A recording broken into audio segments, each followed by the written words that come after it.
Salve. Hey, Irisori. Tu sais, parfois je me demande si les humains font exprès. 2 millions pour une piqûre quand même. Et il trouve ça normal. 2 millions.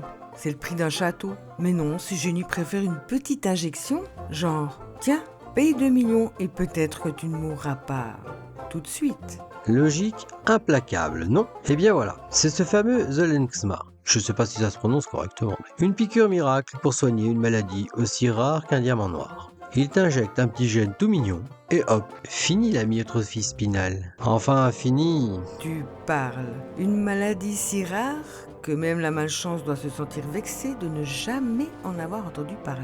Et ils te sortent le truc comme si c'était la nouvelle mode. Venez, venez, achetez votre dose Zolgensma et repartez avec une foire aux effets secondaires en prime. Et bien sûr, les gosses, avant, devaient subir des injections à vie. Et là, ils se sont dit, tiens, si on leur faisait payer une fois pour toutes leur vie, une seule piqûre, et c'est parti. Mais après, c'est le festival des enzymes hépatiques. Imagine ton foie qui flambe comme une allumette. Le foie en mode barbecue? Oh, magnifique! Et ensuite, c'est quoi? Des allergies? Non mais sérieusement, ces humains gonflent comme des baudruches. Un vrai carnaval. Et tout ça pour simplifier leur vie. Ironique, non? Et n'oublions pas les infections respiratoires. Parce que bon, si ton foie survit à l'incendie, il faut bien que tes poumons prennent le relais. Un petit rhume transformé en pneumonie. Ça met de l'ambiance. Attends, on n'a pas encore parlé du cœur. Leur petit organe qui décide de se mettre en grève à cause d'une toxicité cardiaque potentielle. Parce que bon, après tout ça, pourquoi ne pas ajouter une touche dramatique avec un cœur qui lâche? C'est bien sûr, c'est logique.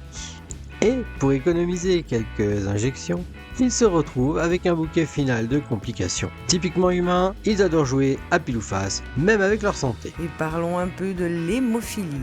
Une piqûre pour arrêter les saignements. Génial! Mais à la place, tu te retrouves avec des caillots sanguins qui menacent de te faire exploser une veine à chaque coin de rue. C'est comme sauter d'un précipice en espérant atterrir sur un matelas. En béton. Tu ne saignes plus, c'est vrai.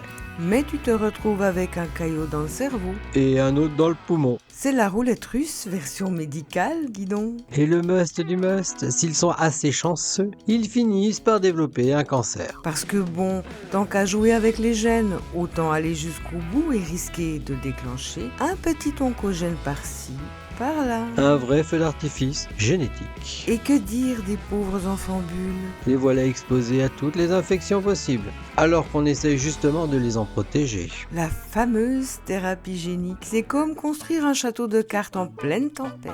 Impressionnant, mais foutrement instable. Ces gosses passent d'une bulle protectrice à une arène de gladiateurs bactériens. Et tout ça parce que les humains pensent qu'ils peuvent tout régler avec une piqûre magique. Il ferait mieux de nous observer un peu plus. Une bonne sieste, un rayon de soleil, un peu d'herbe à chat, ça, c'est la vraie thérapie. Pas besoin de manipuler des gènes pour ça. Mais non, ils préfèrent tout compliquer. Si ce n'est pas complexe, ça ne les amuse pas. Plus c'est tendu, plus ils sont contents. C'est fascinant. Dans un sens morbide. Bon, assez perdu de temps, Irisori. Allons trouver un coin tranquille, où ils viendront pas nous embêter avec leurs millions et leurs maladies. Excellente idée. La vie est tellement plus simple quand on la prend à notre manière. Sans piqûre, sans gêne et surtout sans souci. In fine humain, si tu veux en savoir plus, regarde les liens.